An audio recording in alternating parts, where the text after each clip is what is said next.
This is my buddy Millie, and Millie does not like going outside by herself. And so in this video, we're going to go over some tips and tricks you can use if you have a dog that doesn't like to go outside by itself.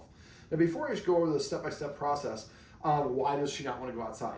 Now, she is what we call a Velcro dog. She is with her mom and dad all the time. She has separation anxiety if they leave. And so this is why when you have a young dog, it's really important for them to practice being apart from you, sleeping in a separate room, things like that. When they're young and puppies, it's very easy for them to adjust. When they're older, they kind of get set in their ways, and that's kind of probably where we're at here. So now, if the guardians go out with her, she'll go out, but not unless somebody goes out. She wants to be with her people.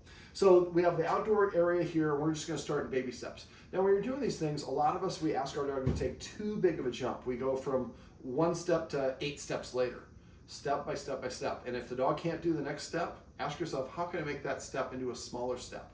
And then we're going to practice so that she's successful and over again, and gradually we start making the criteria a little bit bigger. Eventually we're going to ask her to go a little further away. Now first what we want to do is, she doesn't like to leave, so I might actually, this might be a little backlit, but I'm going to have you move your chair over here a little bit so you can kind of see. Whoa, I'm sorry, sweetie, I don't want to trap you. There we go. All right, so the first thing I want to do is just have her approach the door. So the door closing and opening is a little bit of a bugaboo. So I'm just going to, and she has a marker word. Her marker word is yes. So I'm going to throw a treat there. Yes. Now, I don't know, yeah, you might scoot over a little bit more, or there we go, sorry. Now, she's a little bit skittish, so if we watch her, she's going to be very cautious when she goes over here. Let's have good camera presence. We got to turn you around. All right, so I throw the treat. She was less cautious this time than she was before. But if I open that door, she thinks, oh, you're going to trap me outside. So we're just helping. This is what I mean about steps. So I just throw it there. We just want her to practice approaching the door.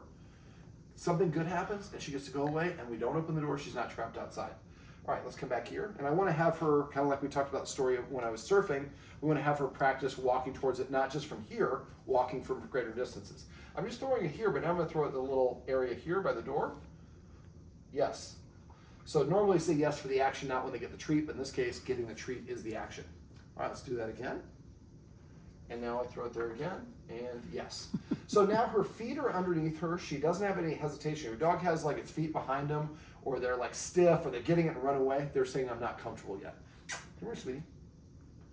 Let's do that again. Yes. All right, now she also is what we call sound sensitive, which means that she's spooked by sounds. And I'm gonna show you right here. And so if I jiggle this, that's sound sensitivity. That's cortisol in her blood. So that sound startled her. So now we want to break down and make that sound into positive. So I'm going to hold a treat to her lips. I'm going to lightly make the sound and give her the treat. No startle that time because the sound was lower. Now I'll make it a little louder. See, it kind of, she looked a little bit, but she stayed there because she wants the treat. So now these are the training wheels where I hold it here, make the sound, I release the treat. Now what I'm going to do is hold it here. See how she didn't startle that time? Because now we've counter-conditioned and desensitized her from that. All right, so I want to do that until I can go, actually, and I want to do it where I hold the treat up here. No hesitation, no withdrawal, no crouching over. All right, so now that what I'm going to do is I'm going to open it a little bit, close it, and she gets a treat. The door, she's not having to go through at this stage. I just want her to get used to the door opening is a good thing. I get a treat. Open it, door opens. She gets a treat. A little bit of a backup step there that says I'm a little bit uncomfortable. So that might mean we might need to go a little bit slower. In this video, we'll go a lot faster than we would in real life, because I don't want to make it a 40-hour video, but you in real life should go practice in like 1 or 2 minute practice sessions. There you go. Now, what I'm going to do is I'm going to make it easier, and I'm going to prop the door open. When the door closed, that's what she's worried about. She's going to be trapped and she can't get out. So it's not a super hot day in Nebraska. And so I'm going to open this up, and I'm going to use the deal there to keep it open so that it doesn't open or close, so that she can feel a little bit more confident about what she's doing. There we go. So now we're going to do what we just did before. We're going to throw a treat there. She doesn't have to go out. See how she's a little hesitant that time. Yeah. Different criteria. Door's open. Are you trying to trick me to go outside? No. Eventually, we're going to get you to go outside, but yes. So every time she gets the treat, we say yes. Now I'm going to try to put a treat there. I would put one right outside or right on the lip. Wow, that was a good one. Yes. And she's lingering, which is something we like to see. All right, let's do that again, Millie. Millie, sorry. There you go.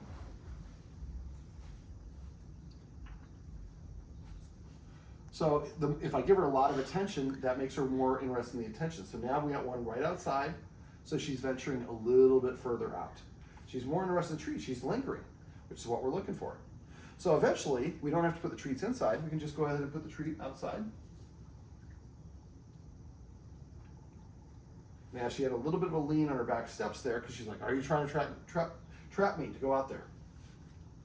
See that little look. So when you're doing it, try to be seated and try to keep the door open. When it opens and closes, that's kind of reminds her that I could get trapped outside there. Now when I want to go a little further away, I might do 2 treats. Yes. There's another treat. Yes. Now when she comes inside, don't give her any treats, don't give her a reward. The reward is for going outside. And when she comes back in, we're going to do the same thing. I can throw the treats a little bit further away. Now eventually what I would do is probably put like a treat trail. So at first we're just tossing the treats, because the tossing, the motion gets her kind of interested in going there. But eventually you go out there and there's a treat trail, and I might use higher value treats out there. So when she goes outside, she gets the regular treats, and I'm like, oh my God, there's more stuff here? And so it's just repeating this. Now if she runs back in, that's her way of saying I'm uncomfortable. But she's lingering out there. And now there's a treat trail, she goes out further and further. Now she also likes to chew a bully stick. One of the things you might do, and we're about to get to the point where a couple weeks away where we might be able to keep this door open for a while because the weather's temperate enough.